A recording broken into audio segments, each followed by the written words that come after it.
नमस्कार दोस्तों, आपका स्वागत है। आज जो हम कहानी देखेंगे दोस्तों, वो एक सच्ची कहानी है। ये कहानी जिस इंसान की है उनका नाम है लीज़। लीज़ हमसे ये कहते हैं कि 2010 की ये बात है। उनको एक बीमारी हुई थी और उसके बाद दोस्तों डॉक्टर ने कहा था कि आपका फ़िलहाल बहुत ही ज़्यादा ज़रूरी है ऑपरेशन करना, इसलिए जितना हो सके जल्दी से हम ऑपरेशन करेंगे।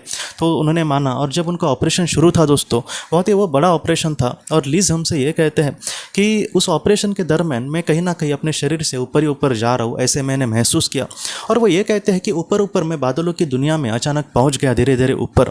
और उस दुनिया में मैं ये देख पा रहा हूँ कि वहाँ पर मैं अकेला नहीं था, वहाँ पर मेरे साथ और भी कुछ आत्माएं थी। और उसके बाद लीज़ हमसे ये कहते हैं कि वो जो आत्माएं थी, मुझे कहीं ना कहीं एक केंद्र स्थान में उन्होंने रखा और मेरे चारों तरफ तकरीबन 8 से 10 आत्माओं को मैं देख पा रहा हूँ। और वो जो आत्माएं थी वो मेरे अंदर कुछ डालने की कोशिश कर रहे। और लीज़ ये कहते हैं कि मुझे पहले तो कुछ भी महसूस नहीं हुआ कि आखिर वो मेरे में क्या डाल रहे, लेकिन बाद में लीज़ को कुछ इस तरीके से अनुभव मिला कि मेरे अंदर कुछ अच्छी चीज़ जा रही है और मेरे शरीर में जो भी चीज़ों का ज़रूरी नहीं है या फिर जो अच्छी चीज़ें नहीं है उसको वो निकालने की कोशिश कर रहे हैं। लीज़ ये कहते हैं कि मैं इन सारी बातों को अच्छे से नहीं समझ पा रहा था, लेकिन कुछ वो ये कहते हैं कि 1-2 मिनट तक ये सारी चीज़ें चली। और उसके बाद उन आत्माओं ने कहीं ना कहीं उसके मन में कुछ ऐसे विचार डाले कि तुम्हारे शरीर से कहीं ना कहीं हमने उस बातों को निकाल डाला है। ये जो सारी चीज़ें हैं, बाद में तुम इन सारी बातों को बहुत ही अच्छे से समझ पाओगे, लेकिन तुम्हें अपने जीवन में अच्छे से आगे बढ़ने की कोशिश करनी होगी।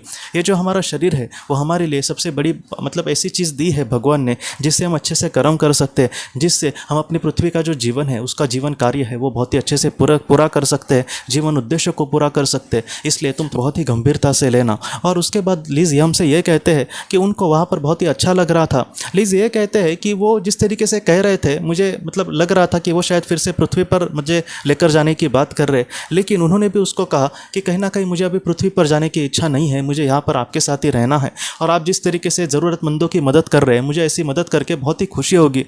आप ये सोचना दोस्तों, लीज़ ने ये जो बात बोली है उसके आगे वो बहुत ज़्यादा महत्वपूर्ण है। वो ये कहते हैं कि मैं पृथ्वी पर ज़रा भी हेल्पफुल इंसान नहीं था। दूसरों की मदद करना निस्वार्थ भावना से, ये तो मेरे सोच के परे था।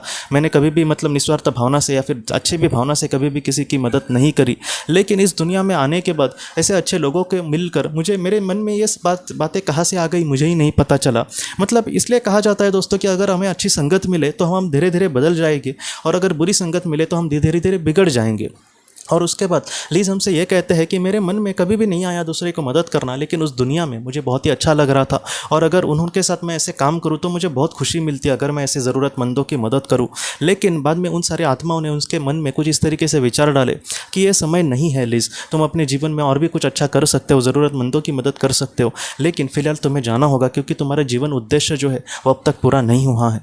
और उसके बाद लीज़ ने ये सारी बातें मानी, क्योंकि उसको पता था कि मेरे लिए शायद ये ज़रूरी होगा।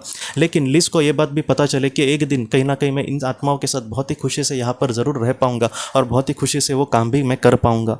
और उसके बाद लीज़ ये कहते हैं कि वो जो वातावरण था वो पूरी तरीके से बदल गया और वो फिर से पृथ्वी पर लौट आए। और पृथ्वी पर जब उनको होश आया दोस्तों, तब उनका जो ऑपरेशन था वो सक्सेसफुल हो गया था।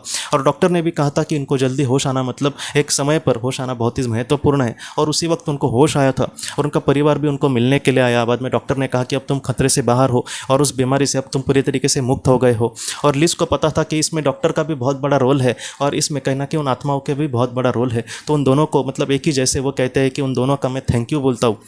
और लीज़ बाद में ये कहते हैं कि मैं बाद में पूरा एकदम अलग ही इंसान बन गया। आज मैं जितना हो सके लोगों को मदद करने की कोशिश करता हूँ। आज मैं जितना हो सके गरीब बच्चों को एक अच्छे से शिक्षा देने की कोशिश करता हूँ। उनको जो पढ़ाई के लिए बुक्स वगैरह चीज़ ज़रूरत है उसको देने की कोशिश करता हूँ। आज मैं बहुत ही खुशी से लोगों के साथ रहता हूँ, क्योंकि मुझे पूरा पता है कि कहीं ना कहीं उस दुनिया में हम बहुत ही खुशी से रहते हैं। इसलिए पृथ्वी के जो बोलते हैं ना कि जो दुख है उसमें हमें अटक कर नहीं रहना। जितना हो सके खुशी से हंस के हम जिंदगी बिताए, दूसरों के चेहरे पर हम हंसी लाए, दूसरों को निस्वार्थ भावना से मदद करें। पृथ्वी की अगर सबसे बड़ी दौलत कुछ है तो वो यही है दोस्तों, लोगों के आशीर्वाद मिलना। तो ऐसे जो आशीर्वाद है उस दुनिया में हमें बहुत ही ज़्यादा मदद करते हैं दोस्तों। इसलिए जितना हो सके इस तरीके से लीज़ जैसे आज ज़िंदगी अपनी जीने की कोशिश कर रहे हैं, वैसे अगर हम जीने की कोशिश करेंगे तो ऐसे जीवन को बहुत ही ज़्यादा महत्व होगा दोस्तों।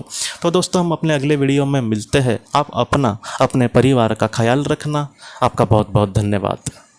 अगर आपने किसी अपने को खोया है और अगर आप किसी जेन्युइन भरोसेमंद थेरेपिस्ट की तलाश कर रहे हैं जो आपके अपनों के संदेश आपको दे सके, तो आप इस नंबर पर व्हाट्सएप मैसेज कर सकते हैं। हम जितना हो सके आपको किसी अच्छे थेरेपिस्ट के बारे में बताने की कोशिश करेंगे, जो आपको बहुत ही अच्छे से संदेश दे और आप अपने जीवन में आगे बढ़ पाए। आपका बहुत बहुत धन्यवाद।